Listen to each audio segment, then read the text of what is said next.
มาแล้วมาแล้วมาเลยอายคือยังจะโง่อยู่ตื่นยังอายตกเจอบ่เนาะยาอาหารเซลล์ อาหารชั้นสูง อาหารพื้นบ้านธรรมชาติจังเดคนดี เข้ามาเด้ออ๋อตีอาหารทำมานี้ มีแต่อาหารเจตัวนี้ นี่แหละเจกินเลยเนาะ อาหารเจเลยท่านผู้ชมเลย อาหารแซ่บ โอ้ไก่จะเป็นโตผมไม่ โอ้ ธรรมดา สีโต จีโตผู้ป้าน้องฮับเนาะบัดเจเนาะ มะเขือกับพุก คันแม่น ด้วยเหรอ คณะบ่มากินนี่เนาะเขาให้มันออกเป็นแต่ละมานี่ออกแม่ให้ลูกเต็มไก่เต็มท้อง เจ้าแม่พิมพ์เจ้าอะไรกินถึง มาล้างมือล้างตีนมากินข้าวน้ำกัน โอ้ล้างเขาอันนั้นผู้บ่เคยพิลึกลี้เจ้านี่กันเนาะ โคตรโคตร ไปกิน เกลือสดๆเลยเนาะยังไม่ได้แก่ที่ นะ แกะแล้วค่อยพักกันปิดเอามาข้างในอู้เจ้านี่เนาะ อ่อนแต่ว่าพันง่ายดีเกี่ยวผิด มาตัวหนังมันนี่มาเด้ออายได้ไหมอาย เนาะสิไปล้างมือก่อน บ่เลยคนไปล้างเลยได้ค่อยได้กินเลยได้ค่อยเฮาท้องมาเลยมาเด้อเอฟซีอันนี้ก็ ปลากระป๋องหรอ อาหารคนรวยเด้ ปลาทะเลได้นะ เดี๋ยวนี้ไปได้กินป่องป่านี่เนาะตุ้นเนาะเบิ่ง เด้ สาม อเอฟซีกินข้าวน้ำนกตุ้นเด้อวันนี้กินข้าวอยู่ผมเย็น แม่นหนั อาง กาศเย็นนั่งแบบธรรมชาติชิวแห้งเนาะเกี่ยวผิด อันนี้งัดเนาะ ยอดสุดใจ มาไม่สุดใจมาเด้อ แบบว่า ครับกินข้าวกัน แบบเกี่ยวกับแพทย์แล้วเนาะ หนังนี่อะไรไง โอ้ปลายาบอก น่าสนใจ พิมมีมากินเนาะ น้องพิมพ์มาบ่มาได้ท่านผู้ชมเด้อพวกเห็นมาได้กินข้าวตลอดเนาะ โอ้ยก็ไม่ได้กินข้าว โบจมได้กินนี่แหละว่าไม่ได้หิวข้าวเลย ถามเด้อเดี๋ยวจะรอด มาเฮือนน้องตุนมาได้กินข้าวนี่ไม่ได้ดอก เมื่อไม่ได้ เมื่อบ่ฮอดเฮือนเลยอันโบแวก็บ่ได้อีก แล้วก็แม่จื้อฮอรถได้ยินจื้อฮอเสียงรถ แซ่บเนาะ ยกปีนึง คมสับ ปีเนาะบัดเกิดปีนึงมาอยู่นี่เนาะแม่ก็จื้อแล้วรถเนาะเบิ่งสีก็หูแล้วหอมเลยกันไก่ต้มนี่เนาะหอมพักเองใส่เยอะถึงค่ะ แก่ข้าวบ่ น้องตุนก็อยู่คนเดียวก็ไปกินข้าวสักเหมือนเมื่อก็ไม่ ก็ไม่พักกันกิน กินดุลายปัจจันตุ้ยอีกเป็น เว้นยันตุ้ยแต่ต้องกินหมดแซ่บนี่ฮะมากเลยจะกินแซ่บกินน้ำกัน เนี่ยกำนันดูมันจะตุ้ยเล่น ตุ้ยแล้วหนากับแบบบัวบ่ คือหวาน ขึ้นไฟอยู่ได้ป่ะมือใดลงเฮือนน้องตุนเสร็จไปหาให้น้องตุน หาหน่อไม้ ต้มหน่อไม้มา เป็นแกง เนี่ยเราไปหาเช้าโนไม้งามๆเนาะ คุณยุทธแต่ว่ามื้อนี้เขาไปแล่นลงหลุมเลย เขาเลยลงลุมเขามีเรียกลุมเลย สมมติหากล้องกับเพลคืออยู่ จักเขาสิมาไหวจักสิมาซาเขาก็ไม่ฮู้เห็นเขาลงมือนะ ใจจะกินแกงหน่อไม้แล้วฉันมาแล้ว เสียน้อยหอนเนาะ เป็นมัน เสือกินบ้างโนไม้ กินข้าวพ่อกินหรอก ทำไมขาวๆตรงนี้แล้วเขากินเขา โนไม้ไล่เด้อทำเนี่ยคุณจะหา ทำไมอันหุ่นน่ะไว้ตรงนี้น่ะกินทำไมนอกขาวๆนะขาวกลางนี้ นอนนั่งดินนอนดิน เชือกทำนอคุณให้ต้อง นี่นั่นบ่ คุณให้มันหอมหน่อ มัน ไม้ ห ไล่ อม ค่ะ อ๋อ โอเคชอบคนละแบบโนไม้กบกับหวาน ก็แซ่บเมื่อคืนเขาเจ้าสีแก่นี่ตัวอ่อนๆนี่หวานครับเนี่ยคนยังทำมาแก่กับบ่ เน้นกินก็แซ่บนี่เน้นกินนะ กันมีหลายแล้วปิดมือเนี่ยเด้อ นี่บอก รอบแรกก่อนเพราะว่าตอนนี้ไหวกำลังจุน เราซื้อเนี่ยเองดอก ซื้ออันนั้นเนาะซื้ออัน หาซื้อ ซื้ออันปลาทูเชื่อแซ่บ กินแห้งก็ได้ปลาทูก็ได้ เอาปลาทูเอามันหอมกินข้าวแล้วแอนกันเด้อไม่มาเห็นกันโดนแล้วแอน บ่งกันไปกินเงินในพระเข้านี่แหละ ไอ้ลูกกลางเลยเนาะอ๋อ ยังว่าพญาอยู่ ทางนี้คนมีทางนี้ทางนั้นนี่คือสิดีเนาะ กินเด้อใกล้เด้อจะกินจะพักเลยเด้อใกล้เลยเด้อกินจะพักอะไรกินใกล้เลยนะ คนไข่นี่ก็แซ่บหลายคนนี่ก็ คนแล้วกินกับลูกพักพักนะ แบบมือหน้าเลยอาหาร ต้องอยู่ของกินนี่เอามาแต่สวนมดท่านผู้ชมว่า เพื่อจะก คั ร น อง ยก ยาย กปลากระป๋องนี่ออกนี่ถือว่าบ่ได้เอามาแต่ใส่เลยกันผู้ที่ ยัง มัก เอาบุครบแล้วเนาะ กันผู้ที่มักกินผักแบบเมนูผักนี่เอาขึ้นออกเลยนี่ ส่วนอย่างช่วงนี้มด ผัดผักบ่ลวกผักบ่มาเฮ็ดอย่างอื่นก็ได้ ประเภทมะไม้ก็มีมะหมูสาลี่หลายอย่างเลย อย่าเด้อ นี่ประจำกล้องมาแล้ว ใช่ไหม มออันนี้หวานครับอันนี้แต่ปกติมันขั้นเนาะนี่มันขั้นนะแก่มันแก่เนาะส่วนผู้ใดมากินน้ำกับมีน้าเนาะมีแต่สามพี่น้องเขากินเดี๋ยวยิ่งทำนี่จะเอามาเพชรนี่ตูนลงนี้มันจะแซ่บนะ บอกต้นบอก บ่จำ คนละจิ๊บข้าวกันเนาะ พักกันเล้าไปสักกดมีก้นเนาะยืมเหรอ หมดซะบ่ จักอะไรเลยเบิ่งกันเด้อก็เลย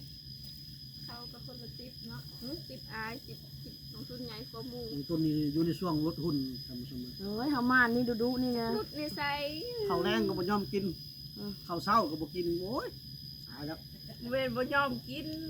แบบกินข้าวบ่แซ่บบ่มีแนวกินเลย อย่าไปเห็นอาหารเจนี่เลยประจ้า กินแต่อาหารเลย อันนี้จอยตายาแล้วแบบนั้นบ่ไหวแล้วนอนก็บ่รับแล้วบ่ได้กินข้าวแรงนี่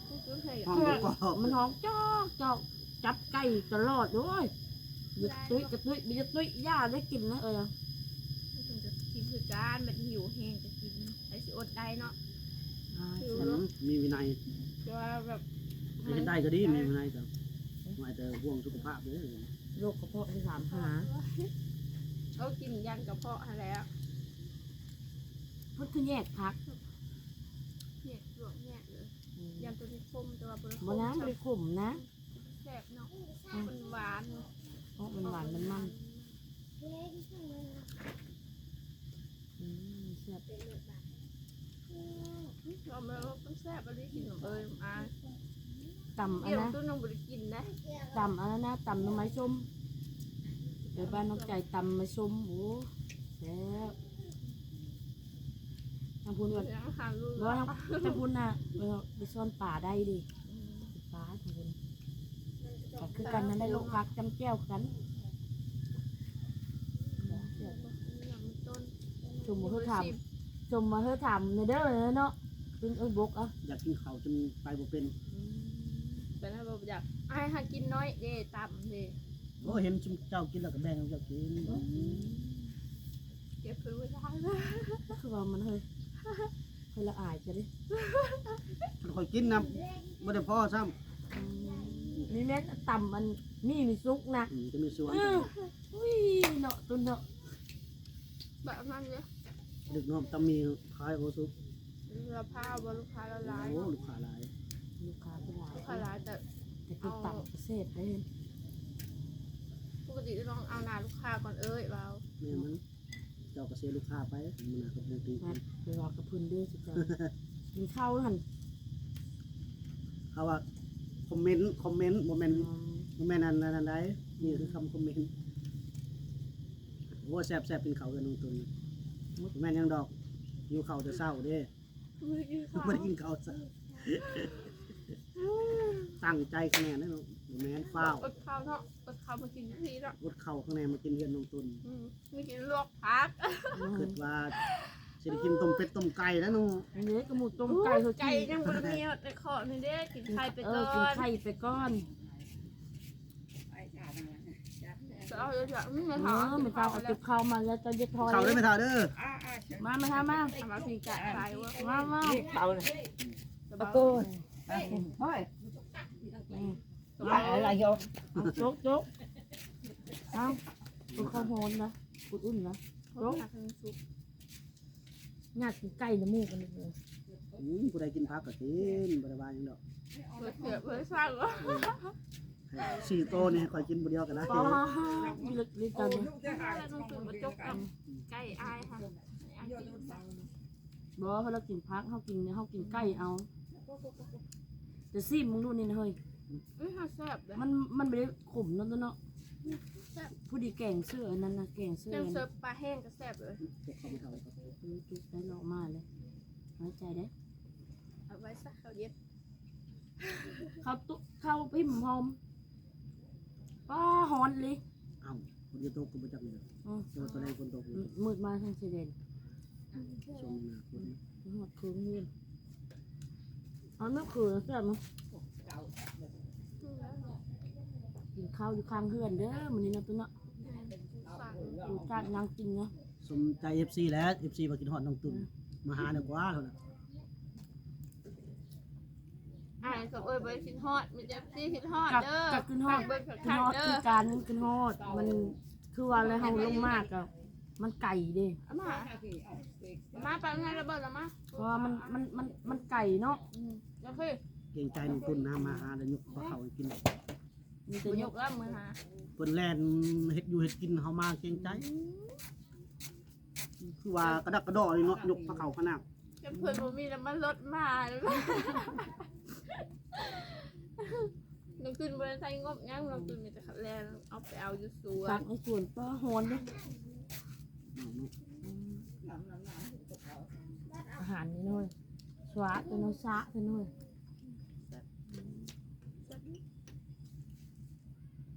สามไม่คู่บ่ เหมือนปลาสามตัวถูกค่ะ เขาแซ่บเลยนะสามไม่คู่ก็แซ่บไปนะมะเขือก็แซ่บนะหวานคักเลยสมอายว่าปิดมืออันนิ้น มาซื้อ พอแล้วพอแล้ว นะมึงคนเก็บมานะเฮนะมันนะกวาดนะอ่อนนะฮะ เพื่อบอก 2 หน่วยนะหน่วยนะกับพวกมันจะด่ามันก็เลยอ่อนเป็นเฮด เอ เฮ อ นะ ผิดอยู่อ่ะว่าผิดมาหลายอยู่ค่ะ ไม่ถงแต่ไม่ใช่ถงนะ เต็มแล้วเต็มกล้าตรงน้อย ก็แซ่บปกติไอจะอ้ออะไรเดี๋ยวอ้อแล้ว เอ้ยไก่คน2 ตัวเลย บอกไอ้บ่ยอกกินเอาได้กินกัน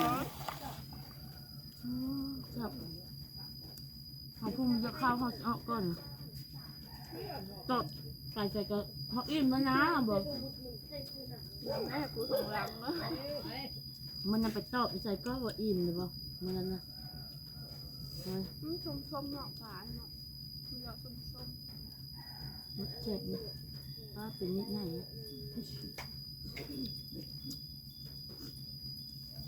กินน้ำบ้านมาคุ้นก้อนโดดแล้วไม่ได้มากินบ่เย็นไปได้ ๆแล้วมันเยอะปะ นัดเนาะจะจุกด้วยข้าวมะเทาด้วยเนื้อจุกเปรี้ยวเลย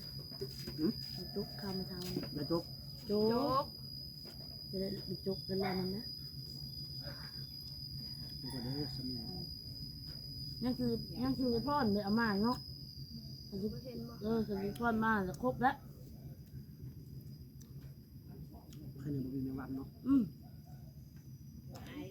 จะกินมะม่วงชุกกับกินมะม่วงชุกมันมากแล้วในวันนี้ กินไปกินตาม อิ่มมากินข้าวเลยนะคุณอิ่มแซ่บ แซ่บ จึงเอากินกะไม่ได้รู้ได้ล่ะเด้อแต่เอากินมาบ้านเขาก็แซ่บกินน้ำตัวนี้บ่ลืมกินน้ำนะบ่ตัวเจ็บมากเคยหลังนะ ๆไปกินหลังนะ เจ็บหลัง จะเผาเพิ่มเลยนะไหมพญาไอ้กระดักกระดอก ไปโกดจะนึงแล้วเนาะเจ็บหลังก็เลยเอากินน้ำนะ ใช่หรือว่าเสือให้เป็ดนะคะ เจ็บอยู่นิดนึงขับรถดูแล้วเจ็บแล้ว เราไปครับชนบทไปดูกะเอาแล้ว มือไปกวดอันสุขภาพไปกวดหลังมันก็น้องตุนก็พยายามเลย ทำไปได้ถ่ายคลิป ส่วนนางนะเฮาแบบว่าคือว่าแหละเจ็บเป็นแบบเฮาอยากมันไปไหนเนาะมันจะเนาะเพิ่นน้องก็ไปหมดเลยไอ้แซ่บกินข้าวกินน้ำ กินแล้วก็กินแล้วตอนแรก กินนี่แล้วเลยจ้ะนะ ได้บ่กับปั่นนี่เนาะ สิพ่อใหญ่ในหมู่จะเธออยู่บนน้องเอ้ย กินนี่กินเพื่อรักษาหุ่นนะนี่นะ เด้ของเอ้ยนะพี่และเงินมาพี่และลงพี่ อิ่มหรือบ่นี่อิ่มแล้วอัดเอ้า แม่นอ้ายอัดแล้วว่าปฏิเสธอิ่มบ่อิ่มกินข้าวกินน้ำมื้อนี้อิ่มมากินข้าวเฮือนน้องตุนนี่ยังหลายกับน้องยกผ้าข้าวมาสู้กินเนาะบ่จะเนาะซึ่งอากินแม่นอันกินเฮาบ่นั่นก็เฮา หมด แบ แล้ บ วเนาะ กระแซบน้ำจิตน้ำใจเฮาเนาะน้ำตัวเนาะแซบเพราะว่ามื้อนี้ก็เฮาก็คือว่าอะไรเฮาไปเฮาว่าอยู่กินแกงหน่อไม้สุนัขน่ะมันเฮาปัดมีเวแลนลงไปลุมพุ่นเนาะว่าจะเนาะยันเฮือนมาพญามันค้ำแล้วก็เฮากลับมาก็มาไว้อยู่เนาะเฮามาก็บ่ายโมงบ่ายสองแล้วตอนนี้เฮา3 โมงแล้วมั้งเนาะเฮาก็สิแม่นเฮาก็สิขอจบคลิปเป็นเลย และบัดนี้ ติดตามอีพี่นา แม่นเขาสิเฮ็ดหยังกับน้องตุ้นเราต้องเชื่อมี EP 2ก็มีเด้น้องมันจะเนาะเลยเบิ่งคลิปจับไรกับกดไลค์กดแชร์หน่อยเด้อที่นี่ก็สบายดีเด้อ สวัสดีเด้อบ๊าย สนุ บาก ย กด กินน้ำกันเนาะ อู้ กินน้ำอยู่ที่ทุกขาจบคลิป